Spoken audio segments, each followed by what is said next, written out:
Hey guys, welcome back to some Gilded Guardians. Talk about some major changes. I want to run through the patch that we had come up today, and overall, a lot of changes that are coming in here, including the bundles. Now, there are going to be, as you can see, a couple different bundles that are going to be available. They are up right now. However, I think we still have about 8 more hours so you can get the purchase, and that is, of course, going to be the Chroma skins. Now, overall, the Chroma skins will overwrite the Chroma skin if you currently have one on a Guardian, which means that that will be gone in its entirety, which I do not like at all. But overall, if you want to get some of those skins, like I said, it overwrites the original one. And I don't know, out of the skins that are here, how many players actually use these heroes. If you are free to play, unfortunately, you cannot get the skins because they are locked behind the paywall. Special Arena, this is something that is up right now, and I believe this is going to be the one now that is going to be scored, that's going to be ranked for those Gilded Guardian tokens. All Guardians levels are fixed to 150. That makes a really big difference when it comes to the arena. All Guardian skills are preserved. All exclusive gear will be active, but upgrades are not counted. So it is going to be just the basic gear. All Enlightenment and Radiance are preserved, which means having these heroes built out a lot higher is going to make a big difference. Stats and attribute improvements from gear, artifact bonds are not counted. So even if you are in a guild that does have some high level artifacts, not going to make a difference, and there are no potions. Players can now save up to 3 Guardian squads and swap between. Again, we'll look at it in just a little bit, because there is a Guardian residence or resonance. This, of course, going back to my AFK arena, Guardian or guild residence goes into a crystal and then levels come from there. As you can see, it is going up to a crystal to level up the crystal. And now we can share gear. Again, we're going to look at that in just a minute. If the level difference between your first and your 5th Guardian is less than 10, the crystal goes to the first highest. And I'm going to show you exactly what that looks like. And it's kind of crazy because, first of all, when you look at the Guardian, you'll notice right off the bat, my Guardians are 198, and every Guardian is 198. So all of the Guardians that I don't even use, everybody is now set based on my resonating crystal, and that crystal level is 198, which is crazy. This is huge. That way you don't have to swap the levels between all of the Guardians, and that was the absolute pain in the butt that players were kind of stuck. So if you're newer to the game, that's going to make a really, really big difference when it comes to being able to level up the Guardians. Now let's look at this level up tab in our bottom right. This is again where the crystal is going to match the level of the crystal. And of course, you can see all the Guardians are at 198 right now, which is cool. They also added in the sharing of gear. So I was playing around with this this morning after the patch to see exactly what it looks like. So as you can see, I have my tanking gear, and I put in 4 pieces of tier 7 tanking gear. And you can see, though, it is a little bit different. Now looking here, domain bonus on this weapon is a 9. Here it is a 7.5. Here it is, and you can see here it is a 7.5. And then the final piece is a 9. Now, if I remember correctly, I believe that is because this is a 24. So it goes to a 9. And I believe with my other piece, that is a 7.5. That is because when we start looking at the gear or getting in here, it is because this is a 15. So there is a multiplication factor when it does come into play, when it does come in effect, when you're building out this gear. Even here, 7.5. So this should actually be a 15, which it is for our tier 7 gear. So depending if you have the 15, the 18, or the 24, it is going to make a big difference on the percentages that you're getting out of the domain bonus. So you can see here, 15% stat when equipped to Cinder Guardians, 7.5 stat boost when equipped to all domain Guardians. This is important because you have to know, if you have the traditional gear, you are going to get a much, much higher stat boost than what we're seeing right here. But if you do not have the gear that matches the specific domain, then you're getting a bonus where before you never got the bonus. That is really the big difference in here, because looking at some Guardians, so we'll go back and we'll look at our Guardians ourselves. And of course, I want to look at the tanking class because that's where I put the gear. So thinking of this hero, and this is the way that I kind of broke it out, is you can see right here. So he does have a weapon that is a domain bonus of 24, this one is the 9, meaning he is going to get the 9 bonus, I believe, on this one.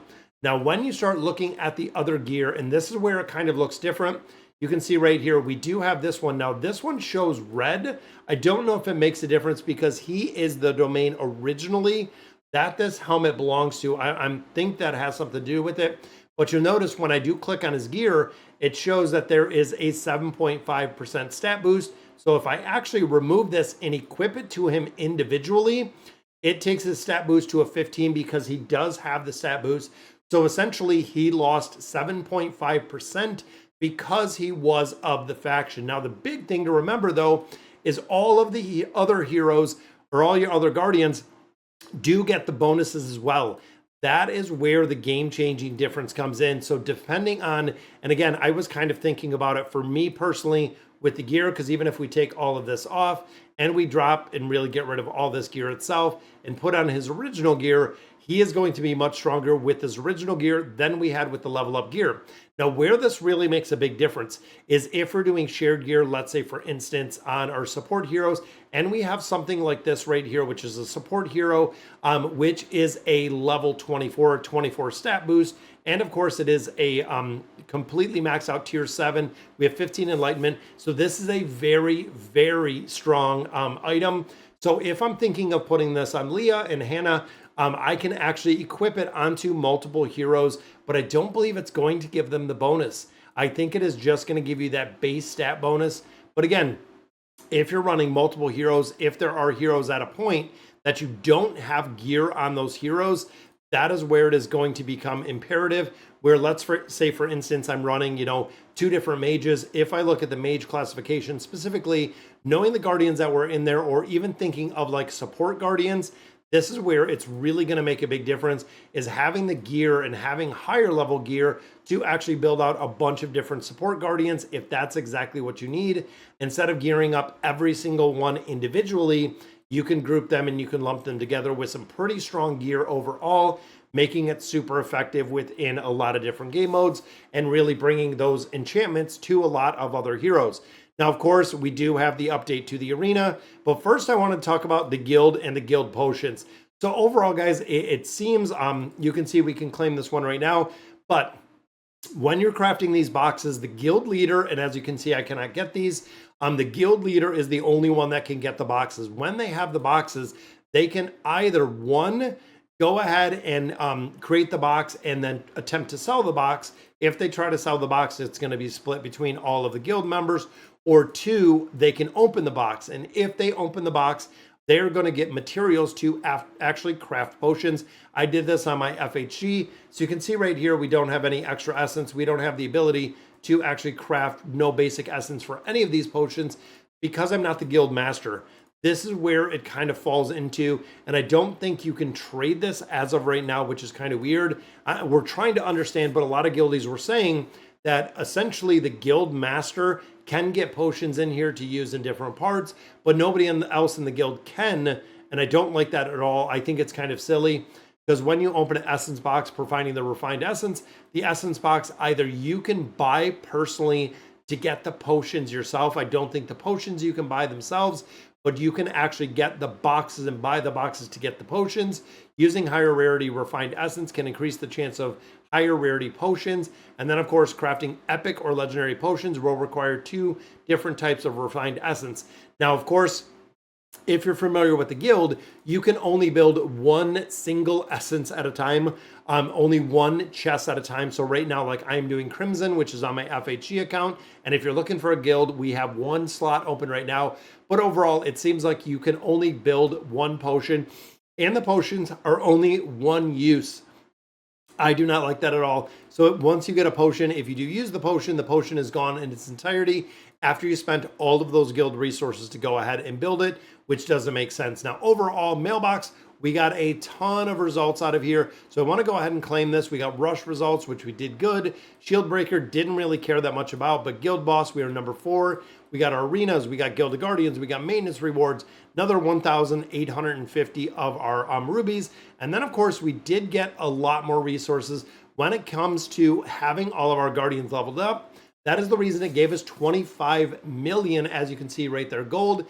Kind of crazy. Now, of course, special arena, this is up at all. Make sure you come in here, make sure you set your defense party and your attack party in here, and make sure, because again, the special rules do apply, which are shown right here, to go ahead and build this up. So stats, attribute improvements, gear, artifact, and bonds don't count. Potions don't count. Only thing that makes a difference is kind of where you have your heroes built up to. And this, of course, is going to feed straight into where you are with the leaderboard. Leaderboard going to be super important with this one because that's where everything is going to come from. So guys, a lot of changes that have come down the pipeline. We've seen the pets, we've seen the potions, we've seen the guild ability, and I don't know anyone who's buying the chests as they sit right now.